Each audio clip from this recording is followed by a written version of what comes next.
this kind of aversion to the idea that there's one person out there who's going to be the soulmate.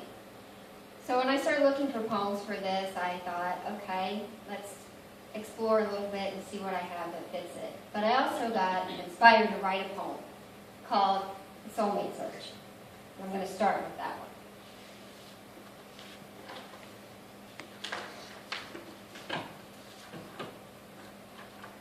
Soulmate Search.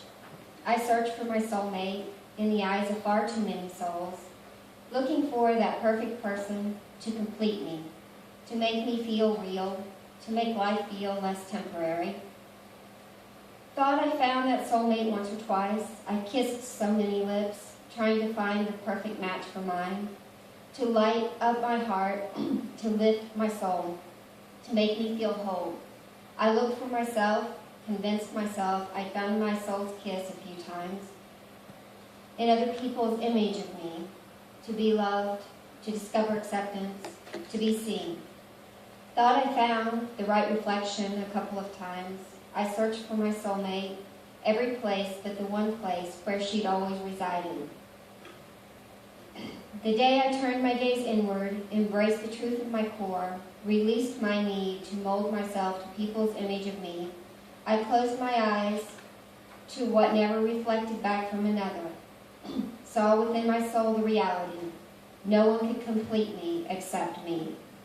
It wasn't anyone else's responsibility. I found that by releasing my need for a soulmate, I opened my heart to everything I sought. Love filled the voids and spilled into the world, invited incredible people into my life. I learned to love those who touched my soul, stopped searching for someone to save me, understood I could be whole without another, embraced my responsibility to complete myself.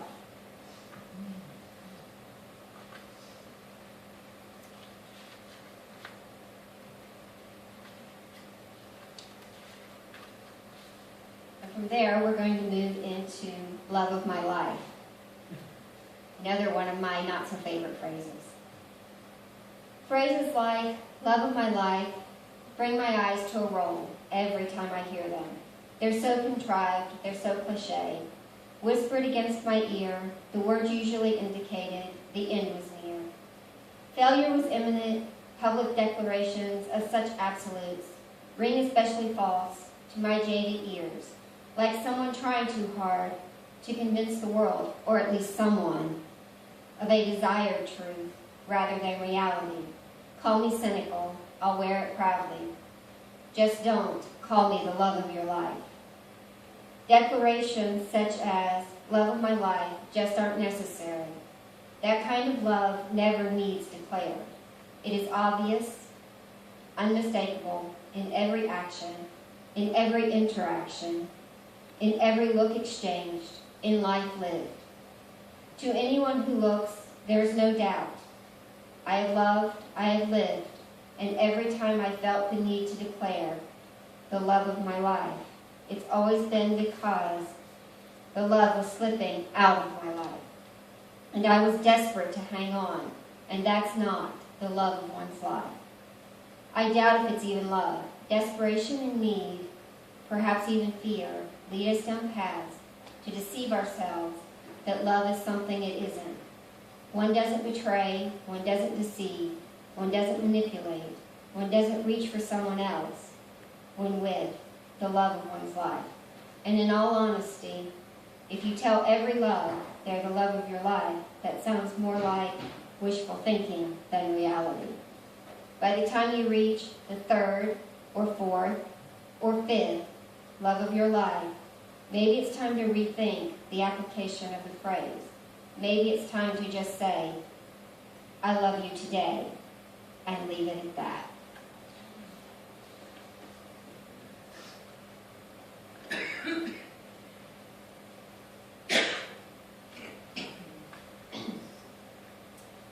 So this one does actually kind of sound like a soulmate. Breathed you. I breathed you into my heart, invited you to fill the empty spots, replace the destroyed parts, repair the damaged areas. I breathed you into my heart, allowed you to change my life, teach me to accept love, show me life's possibilities.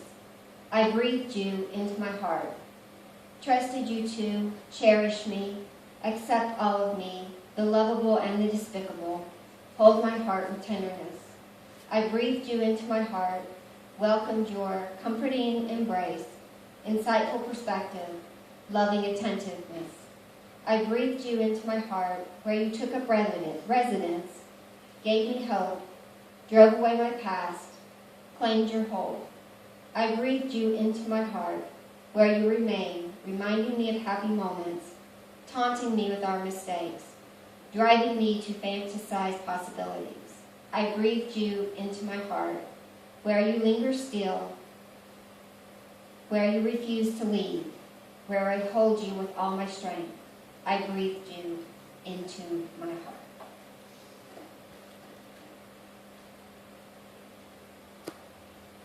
When you smile. When you smile, my heart weeps. Your love for me is so evident in your eyes.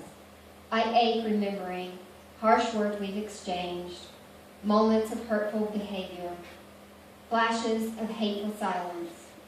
I reach out for your hand. When you smile at me, my heart thumps erratically.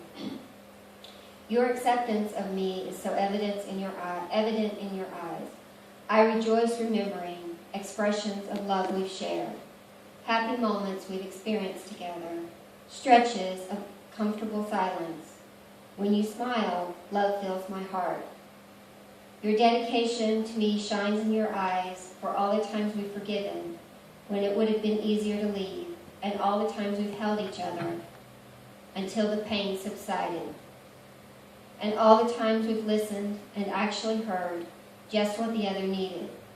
While the past holds both good and bad, and the future looms ahead filled with unknown moments, today we have each other, as I'm reminded when you smile.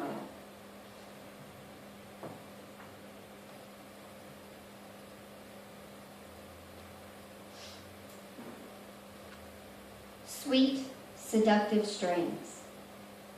You whisper sweet, seductive words, pulling the strings you attached long ago.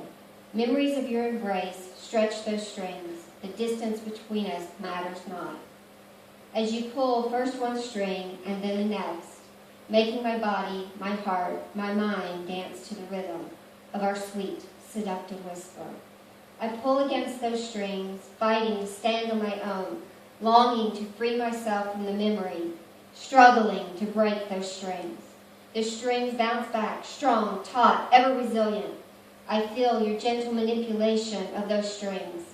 I relax into your control. Feel you pull the strings this way and that. As you loosen your hold, I could run. Yet your hold on me is so strong, I barely notice the temporary release.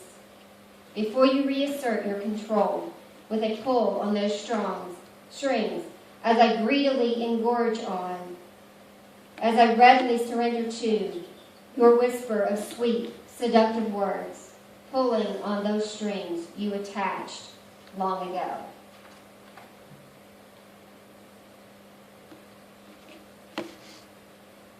Three out of three.